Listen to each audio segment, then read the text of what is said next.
18 horas. Notícias de Manaus, Amazonas, Brasil e do mundo. Agora na Mix. Muito bem, segunda-feira, hein? 6 horas e 1 minuto em Manaus. Muito boa noite pra você em 100,7. Boa noite pra você que está na sintonia certa aí no melhor mix do Brasil. Vamos juntos mais uma vez, mais uma semana aqui com você em 100,7, começando mais uma edição do programa 18 horas. A notícia e informação pra você até às 7 da noite com a equipe de jornalismo da Mix FM. Eu, Carlos Júnior Calimilhão, e hoje temos a presença nos estúdios. Saiu do home office, meu querido Cid Soares. É isso aí, minha gente. Seja muito bem-vindo, Cid Soares, aos estúdios, ao vivo aqui com a gente. O fim do primeiro ciclo aqui da Rádio Mix, não é? Primeiro ciclo da quarentena. Exato. Segundou, minha gente. Muito obrigada para você que sintoniza e acompanha a programação aqui da 100,7. Estamos juntos até às 7 da noite. Bem-vindo, Cid Soares. Olha, obrigado. Eu queria muito E aí, Cidão? dizer que não, foi legal. Não foi, não. Não é legal ficar em home office. Tá Mas bom? foi bom, né? Foi legal. Foi uma A gente aprendeu muita experiência. coisa. Foi proveitoso. As experiências foram todas válidas, né? Aliás, eu guardo em memória ainda o que vocês falavam aqui outro dia. Será que a gente sai melhor, sai pior da pandemia? Eu, particularmente, acho que a gente vai sair muito melhor. Eu acho, com certeza. Eu já sou um cara mais limpinho hoje. Isso já é um primeiro ponto. Pronto, né? E Exatamente. sincero, né? Hábitos de higiene que Lógico, normalmente nós não éramos, tínhamos cara. com tanta Nós não éramos frequência, isso, né? não éramos, não. Hoje você se Álcool, preocupa o mais com álcool isso. O álcool em gel é meu parceiro. E na questão Álcool 70 política, faz parte. o próprio pensamento político hoje vai ser muito mais voltado para a saúde. Antigamente não era muito não, né? Tanto que você vê por aí que é meio, né, deixado para segundo plano, para terceiro. Como é que Assim, você eu não acho, tem uma estrutura que nós não temos? No Brasil, uma estrutura de saúde, não tem. Não, e essa pandemia deixou isso muito claro em todo mostra, mundo. fratura exposta. Em todo mundo, gente. São essas, né, a situação tanto da saúde, a situação do saneamento básico, a situação da estrutura das cidades para passar por uma pandemia. O mundo inteiro teve que rever seus valores e os gastos. Eu creio que a gente pode fazer... deposita os gastos. Isso. Acho que a gente pode elencar depois aqui, fazer um playlist aí dos pontos. O que sai de melhor disso tudo, né? E discutir também com os Agora nossos tem um ouvintes. detalhe, não é a primeira vez que a humanidade está passando lógico que por não. isso. É que né? a humanidade Eu acho que cada vez Estamos você online pra tem falar um sobre. time aí. Eu acho que a humanidade esquece também, né, gente? Bacana, então. Vamos lá, então. São 6 horas e 3 minutos em Manaus. Mais uma vez, boa noite para você em 100,7. Começando mais uma semana super bem ao seu lado aqui, levando a informação até às 7 da noite. Mais uma edição para você do 18 horas. 18 horas. Ainda nós temos uma questão bacana que é o Campeonato Carioca, né, Nossa, Carimilhão? Já ia passar confusão, batido, já ia começar o programa, mas nós temos aí o Carioca que tá polêmico cada vez mais. O prefeito agora do Rio de Janeiro, que é o Marcelo Crivella, né?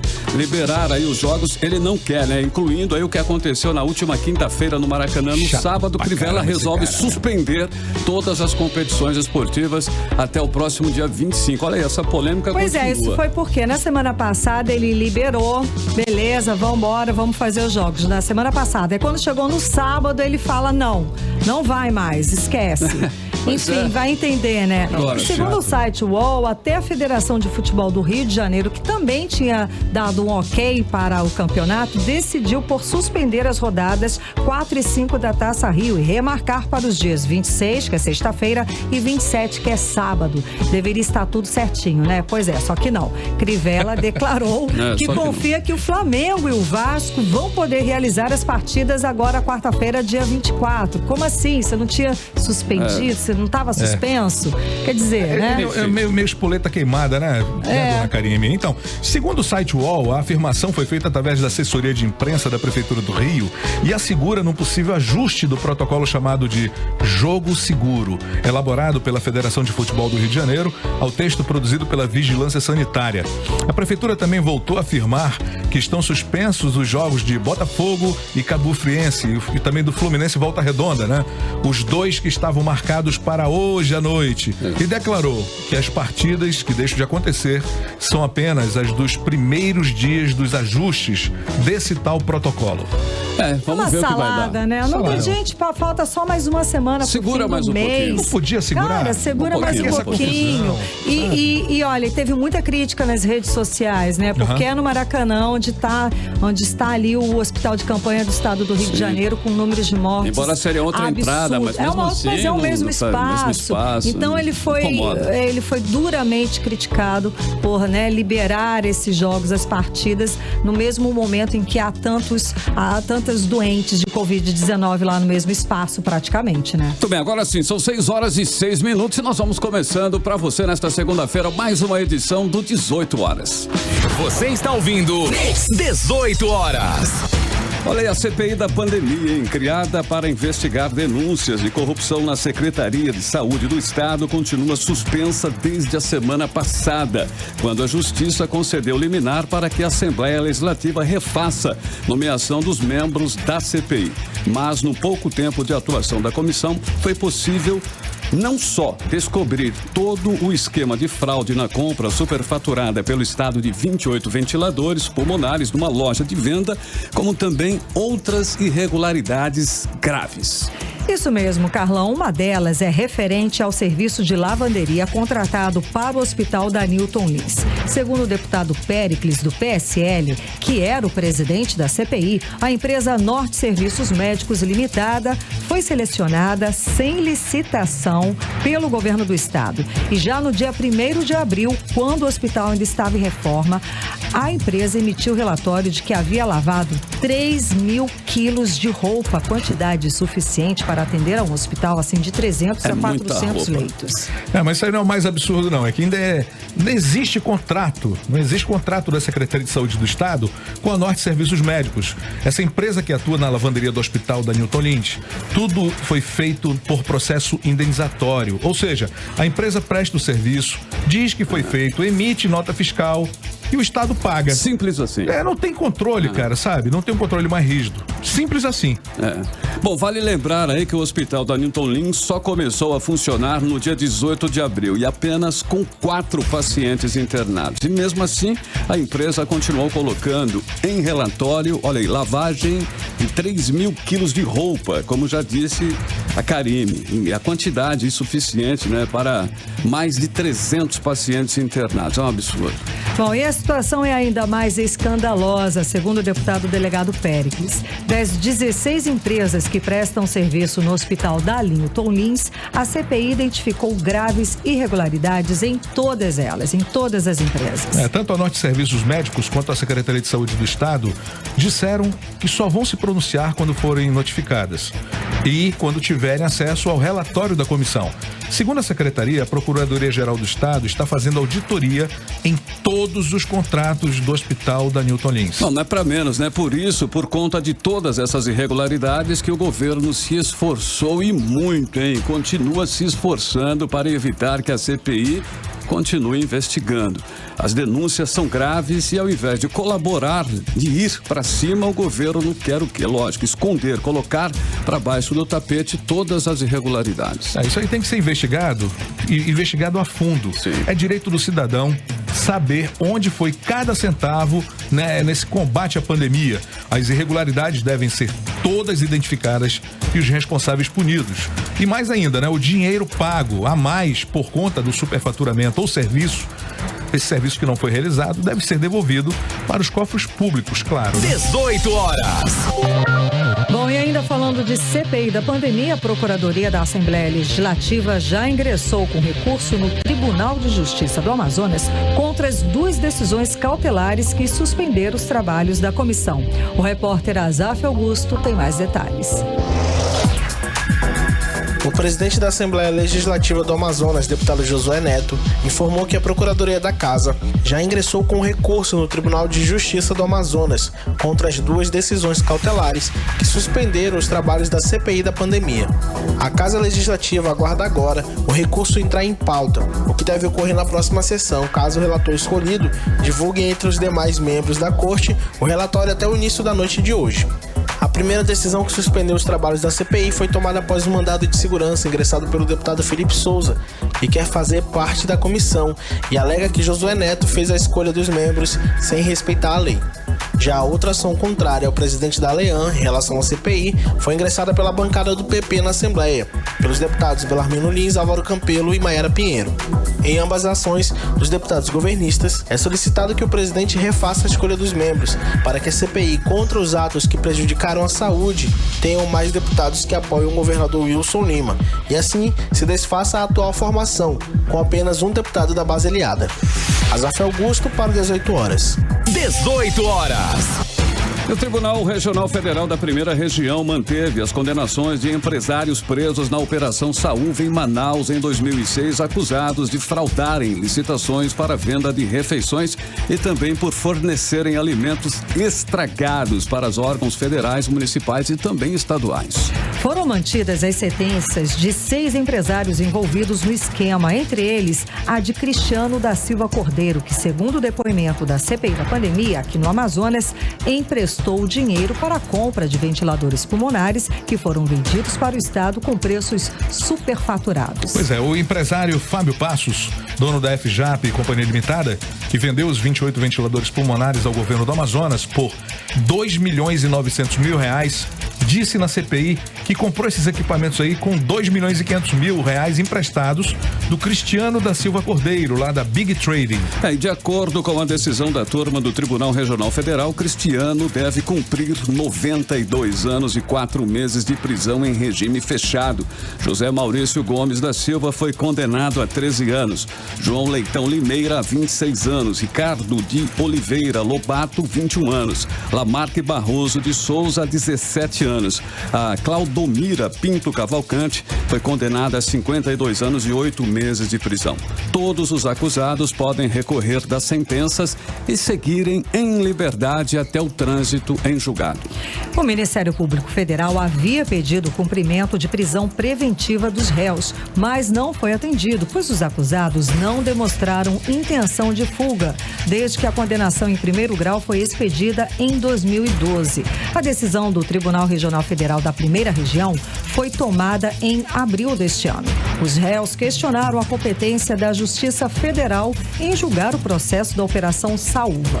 A competência da Justiça Federal foi reconhecida porque os crimes envolvem recursos federais. E aqui no Amazonas, em um ano, na Operação Saúde, a Polícia Federal e a Receita Federal apuraram fraudes em licitações e compras superfaturadas, num total de mais de 126 milhões. 126 milhões de reais. Eram alimentos adquiridos pela Companhia Nacional de Abastecimento, a CONAB, pelo Exército, pelo Governo do Estado e pelas prefeituras de Manaus e de Presidente Figueiredo. Olha, e entre os presos, na época, estava o então secretário executivo da Fazenda do Amazonas, o Afonso Lobo, o superintendente da CONAB, o Jocelino de Souza Moura e Manuel Paulo da Costa, assessor do então vice-governador do estado. O empresário Cristiano da Silva Cordeiro era considerado a saúva rainha pela Polícia Federal.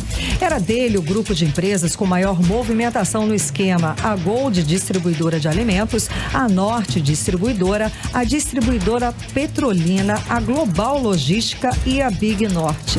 E essa matéria completa você pode acompanhar no 18horas.com.br, o site de notícias da Mix Manaus. 18 horas. Bom, está marcada para amanhã, terça-feira, a votação da proposta de emenda à Constituição que adia as eleições deste ano. O adiamento das eleições municipais tem apoio dos senadores amazonenses. Vamos conferir na reportagem de Azaf Augusto.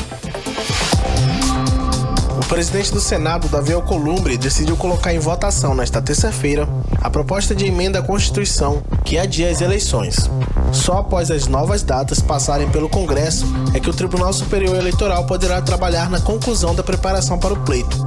O adiamento das eleições municipais tem apoio dos senadores amazonenses. O mais provável é que o primeiro e o segundo turno seja postergado em algumas semanas, mas que aconteça ainda em 2020. Um texto sobre o assunto está sendo preparado pelo relator do tema no Senado, o líder da bancada do PDT, Everton Rocha, do Maranhão. Ele propõe que as eleições aconteçam nos dias 15 e 29 de novembro. Para o senador Eduardo Braga, o alongamento dos atuais mandatos seria uma afronta à sociedade. Por isso ministro ele defende que o adiamento seja votado o quanto antes, para se ter tempo para a transição dos eleitos em seus cargos. Nós defendemos na reunião de ontem que o primeiro turno fosse no dia 15 de novembro e o segundo turno no dia 29 de novembro. Para quê?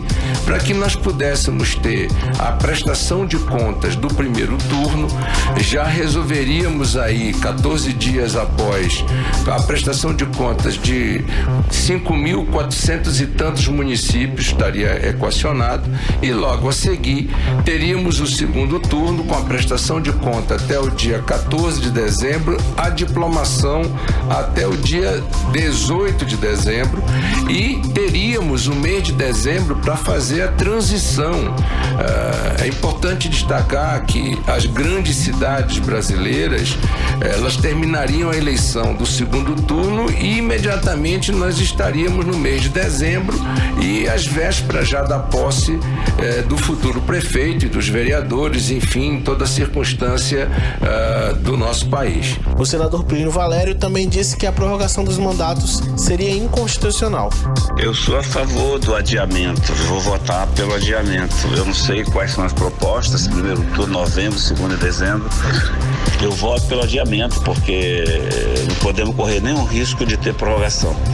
Prorrogação seria inconstitucional, prorrogação seria de respeito ao eleitor. Portanto, eu acredito no adiamento e vou votar pelo adiamento. Nós temos que ter eleições, mas também temos que evitar, risco maior do que de respeito à saúde. Como toda proposta de emenda à Constituição, o adiamento das eleições precisa ser votado em 2 turnos, em cada casa do Legislativo. Segundo Davi Alcolumbre, o objetivo é realizar os 2 turnos de votação no Senado já nesta semana. Se aprovado, o texto seguirá para a Câmara dos Deputados. Azaf Augusto para 18 horas. 18 horas.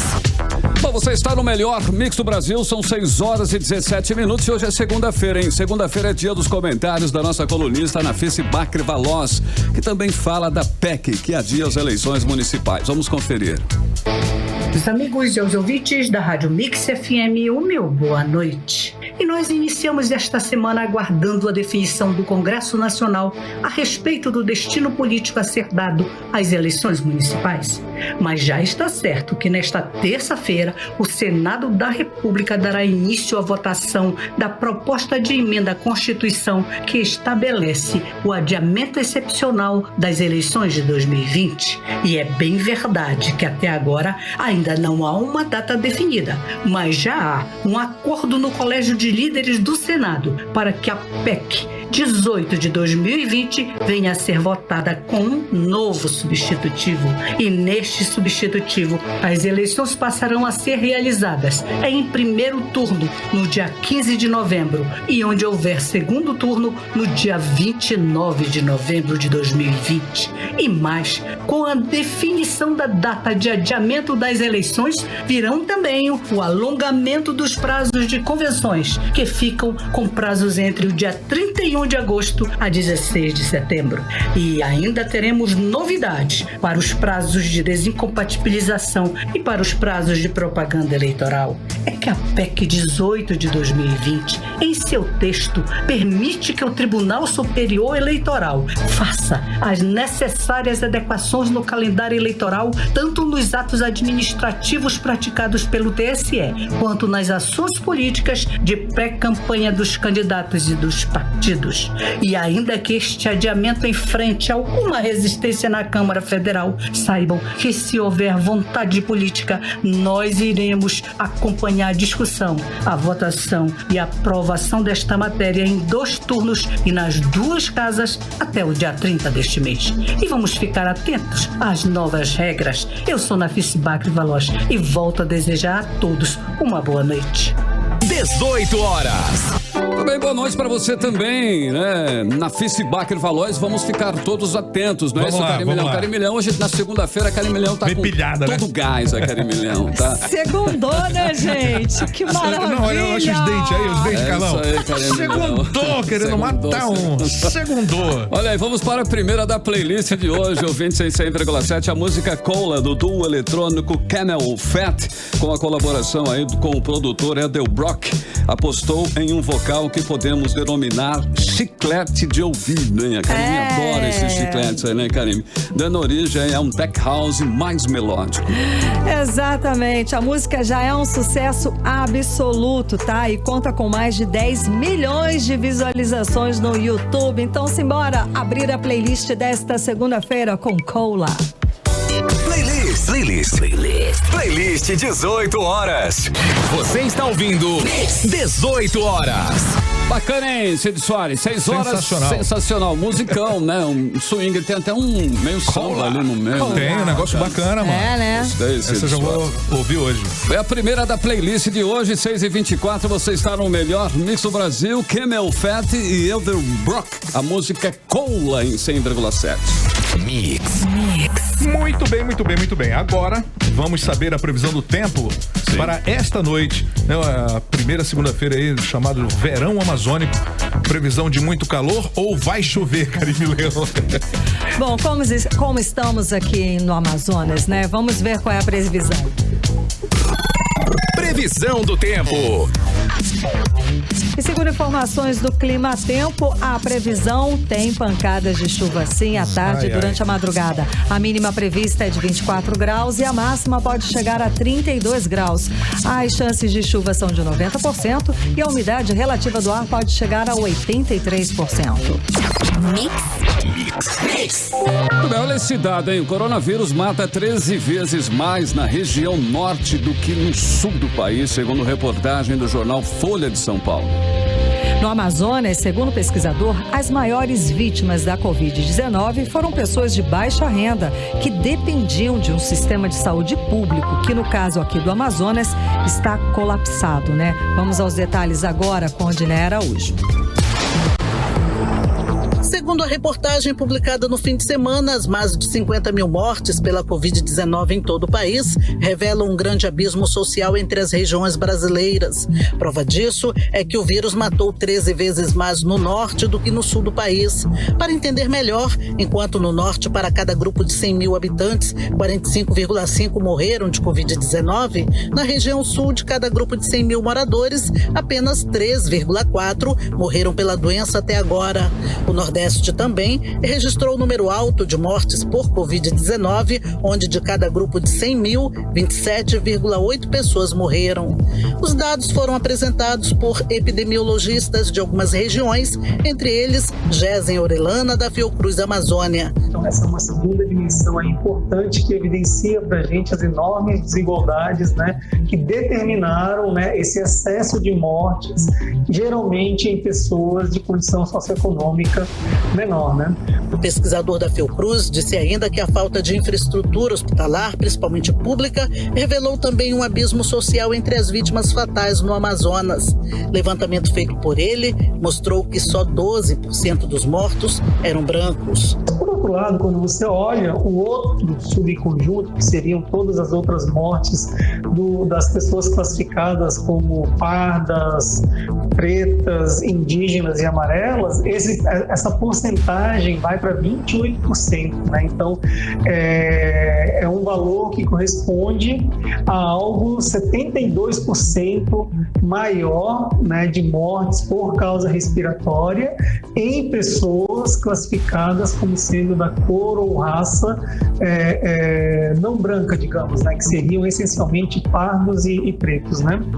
Então, essa é uma dimensão triste, né, lamentável dessa epidemia, porque infelizmente a gente vê que as pessoas que estão indo a óbito, né, as pessoas que estão sendo vitimadas fatalmente pela Covid-19, seja direta ou indiretamente, são pessoas que provavelmente são de uma classe econômica mais desfavorecida, né? Sobre a explosão de mortes em casa nas 2 semanas mais críticas em Manaus, para o pesquisador é a prova de que as maiores vítimas da Covid-19 no Amazonas foram pessoas com poucos recursos. Então isso mostra pra gente também que você teve uma um colapso da rede pública hospitalar e que provavelmente as principais vítimas desse colapso eram as pessoas que dependiam do sistema público, né? Das pessoas que dependiam do Sistema Único de Saúde, que naquele momento estava saturado, e elas procuravam pelo serviço de saúde, seja para uma consulta, seja para uma internação ou algo mais crítico,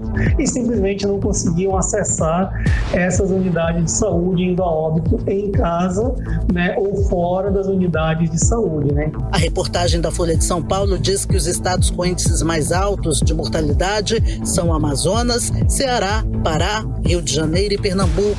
Já entre os que registraram até agora as menores taxas estão Mato Grosso do Sul, Minas Gerais, Santa Catarina, Paraná e Rio Grande do Sul. O coordenador do Instituto Cidades Sustentáveis, Jorge Abraão, ouvido pelo jornal, declarou que na Europa o fator determinante para as mortes foi a idade. Aqui no Brasil foi o endereço. Volto com vocês. Olha, um novo estudo realizado por professores da Universidade Federal do Amazonas aponta para o risco de outro pico no número de casos de Covid-19 em Manaus nos meses de julho e agosto, maior do que o anterior, quando o sistema de saúde pública colapsou. Isso porque a maioria da população abandonou a quarentena depois da reabertura do comércio e da redução dos casos de Covid-19 e também do número de mortes pela doença aqui em Manaus. Pois é, Carlão, e esse novo estudo já leva em consideração o plano de abertura gradual do comércio que começou no dia 1º de junho. Para os pesquisadores, os números em queda da Covid-19 podem levar a uma falsa sensação de segurança para a população. E para dar mais detalhes sobre esse estudo, vamos conversar agora com o professor Alexander Steinmetz, chefe do Departamento de Matemática da Universidade Federal do Amazonas. Boa noite, professor, tudo bem? Boa noite, tudo bem? Muito obrigado pelo convite. Imagina, a gente começa agradecendo a sua disponibilização aí para conversar com a gente hoje aqui no programa 18 horas. Então, professor, de acordo com os dados, né, do estudo, Manaus ainda tem 110 mil casos ativos da doença. O número é esse mesmo? Então, 110 mil casos, acho que se refere a um período um pouco anterior, mas com certeza ainda existem milhares, né?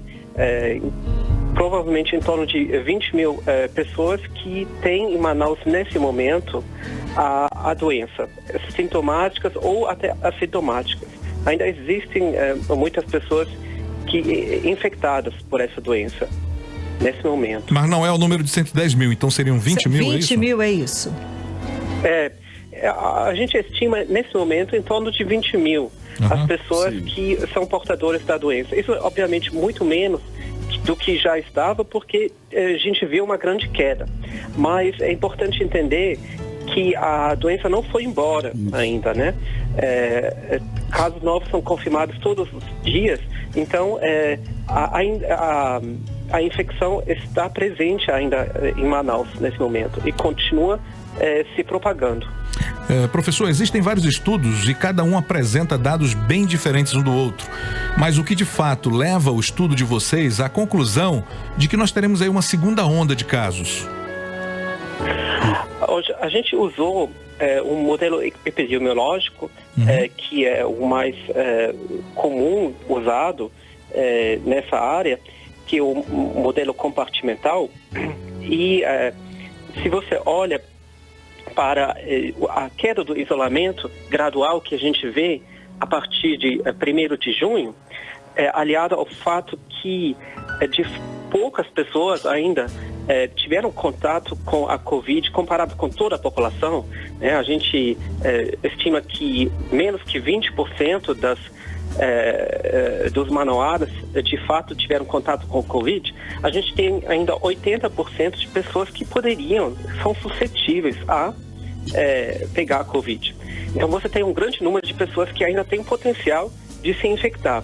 Então agora, se você tem essa queda do isolamento, você invariavelmente entra num cenário de risco onde o segundo aumento pode, de fato, se materializar.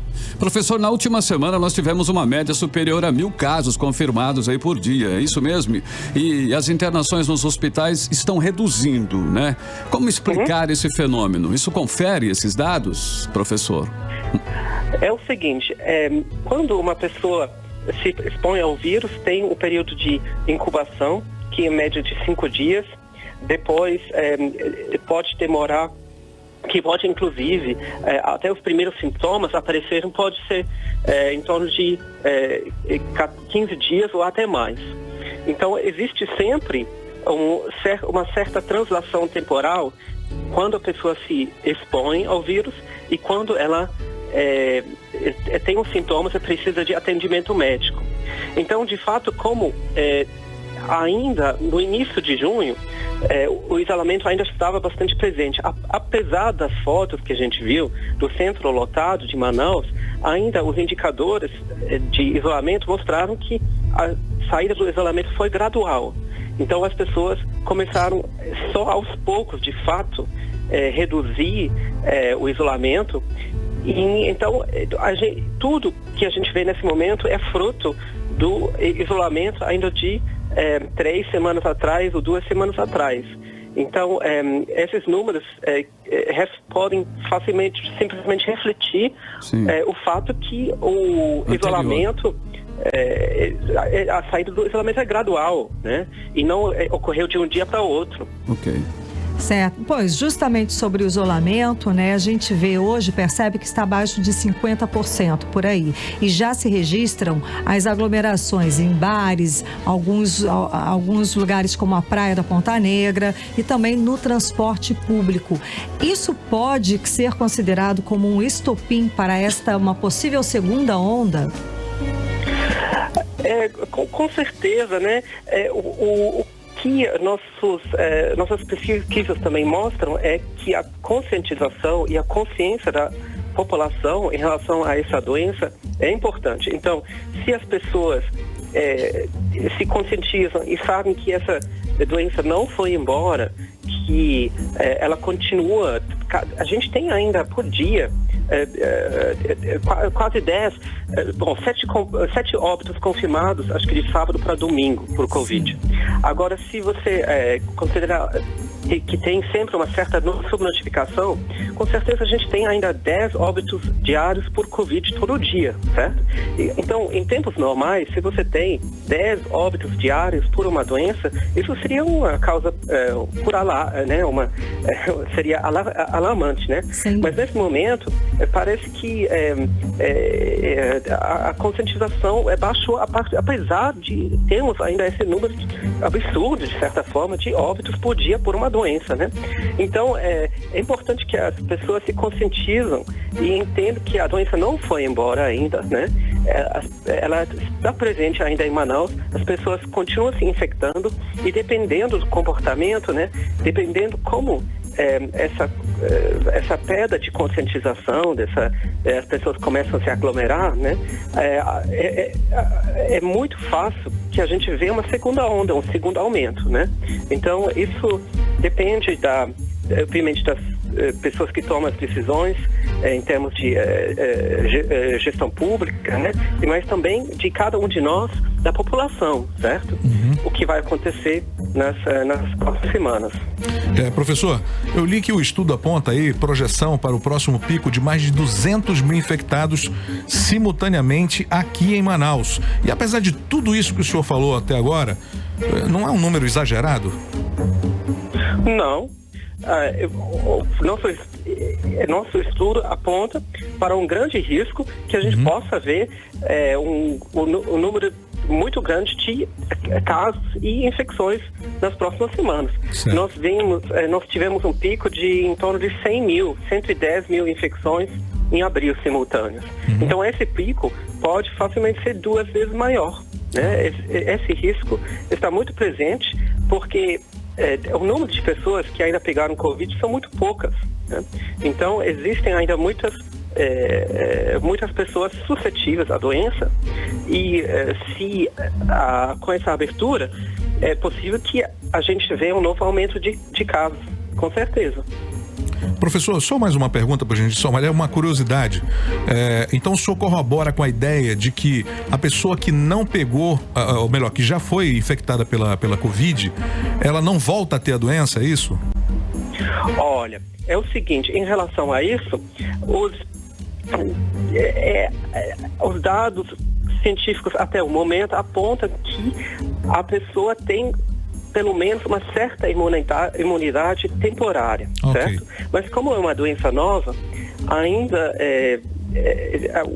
as provas científicas ainda são tênues, né? A gente tem ainda pouca evidência científica exatamente como essa imunidade temporária quanto tempo ela dura e como exatamente funciona. Mas existe nesse momento um certo consenso que quem já pegou Covid, pelo menos por alguns meses, né, talvez um ano, não pode voltar a se infectar de novo, certo? Perfeito. Né? Mas todos os dados indicam que esse número de pessoas que já pegaram Covid não passa de 20%, né? Então isso deixa ainda 80% de manauaras suscetíveis, né, a se infectar.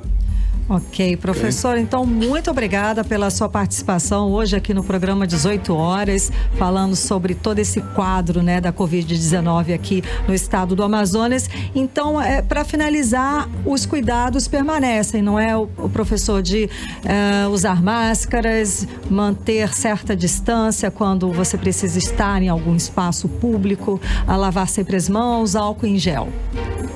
Sim, com certeza. Com certeza isso é muito importante de continuar com todos esses cuidados nesse momento por enquanto.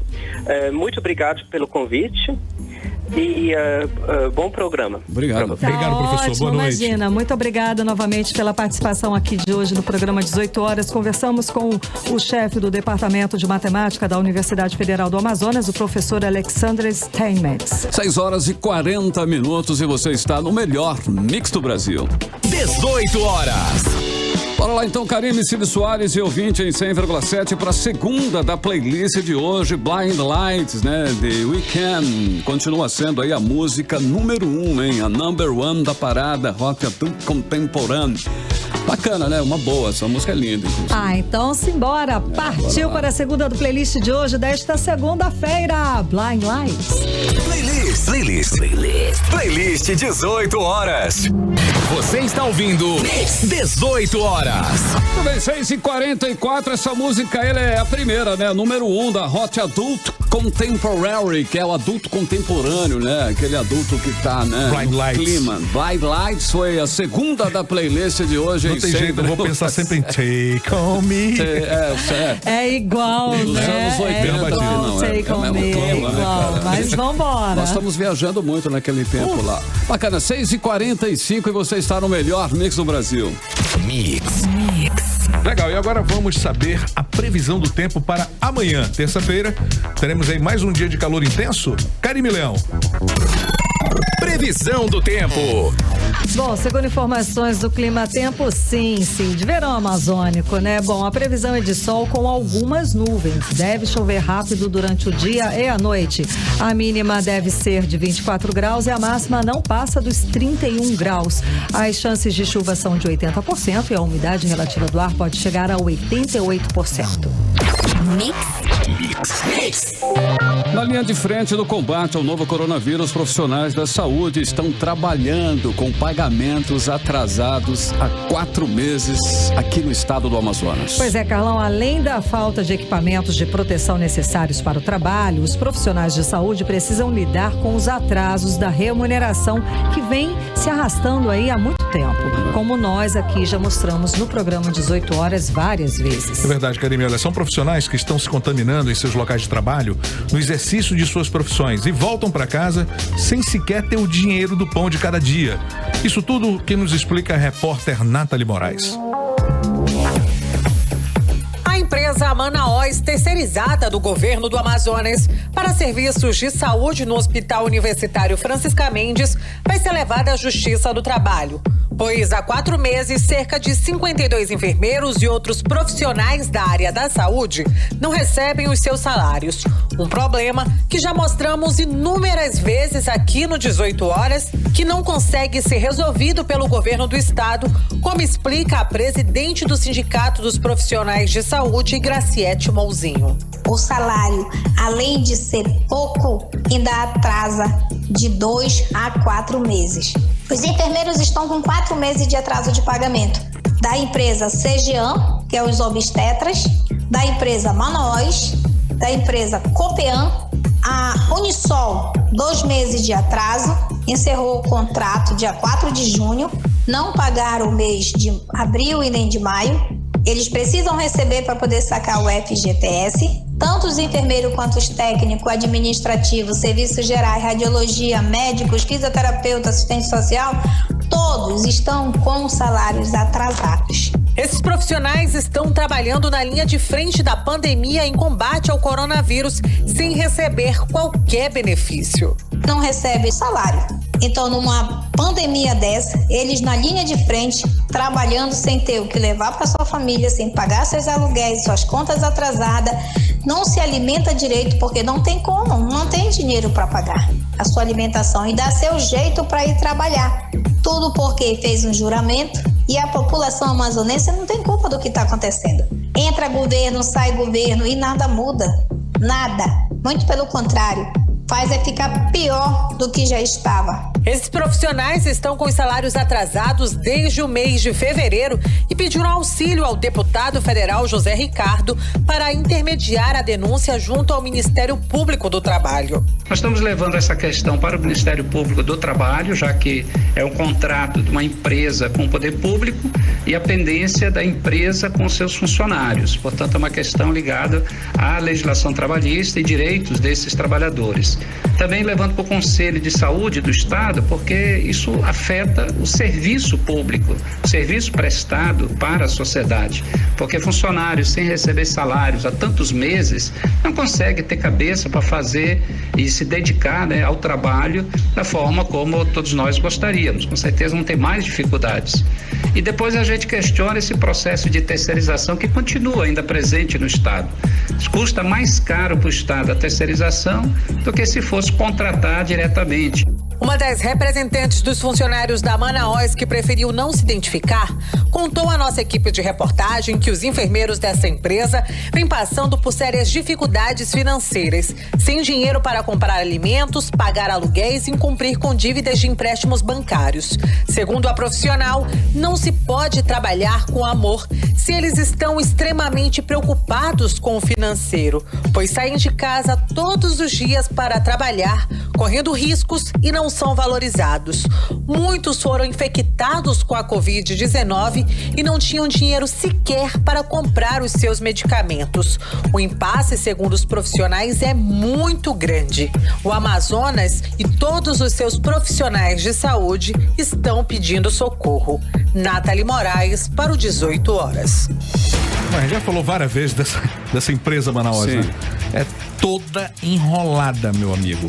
Já foi diversas vezes denunciada. Se nós tivéssemos aqui um governo sério, essa empresa já estaria fora do sistema.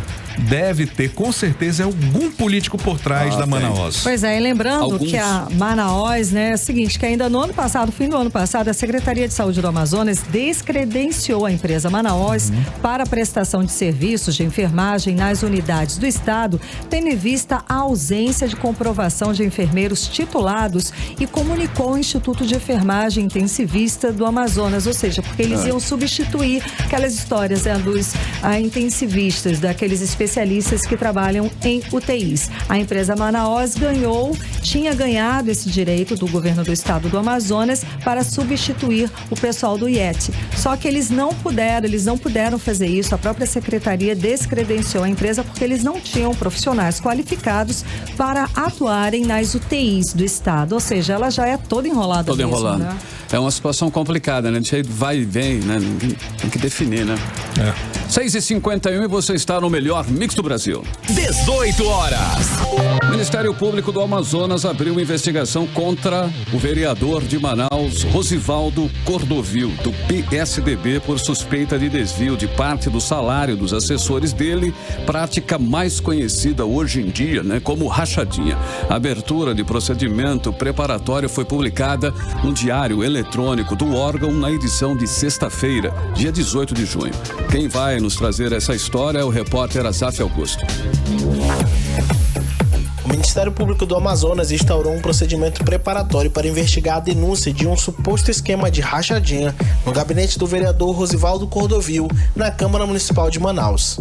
De acordo com o procedimento preparatório publicado no Diário Oficial do MP, no último dia 19, o promotor de justiça Edgar Maia de Albuquerque Rocha, da Promotoria de Justiça especializada na defesa e proteção do patrimônio público, instaurou a investigação, considerando que a notícia de fato ingressada no MP aponta suposto ato de improbidade administrativa praticado pelo vereador Rosivaldo Cordovil, do PSDB, consistente em obrigar os assessores do seu gabinete a lhe entregar a maior parte dos vencimentos, contando com a participação da sua chefe de gabinete. A prática de rachadinha é considerada frequente por especialistas e investigadores e se tornou conhecida de muitos brasileiros no ano passado por causa da repercussão do caso Queiroz, envolvendo a família do presidente Jair Bolsonaro. Essa prática consiste no repasse por parte de um servidor público ou prestador de serviços da administração de parte de sua remuneração a políticos e assessores. Até o fechamento desta matéria, o vereador não se pronunciou sobre essa investigação. Azaf Augusto para 18 horas. Bom, embora seja considerada frequente por especialistas e investigadores, a prática da rachadinha só se tornou conhecida de muitos brasileiros no ano passado por causa da repercussão do caso Queiroz, envolvendo a família do presidente Jair Bolsonaro. A prática consiste no repasse por parte de um servidor público ou prestador de serviço da administração de parte da sua remuneração para políticos e assessores. Você está ouvindo 18 horas.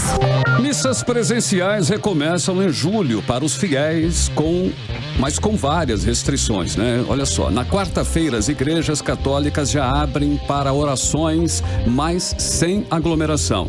A retomada gradual das celebrações foram anunciadas pelo arcebispo de Manaus. Os detalhes na reportagem de Odineia Araújo. A reabertura gradual da Igreja Católica e a retomada das missas presenciais para os fiéis foram anunciadas no domingo na missa online celebrada pelo arcebispo de Manaus, Dom Leonardo Steiner, confirmada hoje à imprensa. De 24 de junho a 4 de julho, as igrejas abrem para oração e devocional pessoal, sem concentração de pessoas, como explica o arcebispo de Manaus. As orientações que estamos oferecendo a partir do dia 24 valem para as celebrações da Eucaristia, a celebração dos enfermos, a celebração do batismo e celebração do matrimônio. Esses sacramentos que nós vamos então observar as normas que estamos emitindo. Dia 28 tem celebração de missa exclusiva para os agentes de pastoral. Eles vão receber uma espécie de treinamento de como conduzir as cerimônias nesse período de pandemia.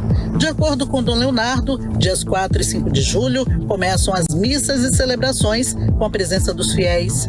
Nós vamos devagar retomar as nossas celebrações assim chamadas públicas, isto é, as nossas celebrações com a participação dos fiéis, mas será uma retomada gradual. Nós ainda vamos esperar com as reuniões, por exemplo, os encontros de catequese, as reuniões de pastoral.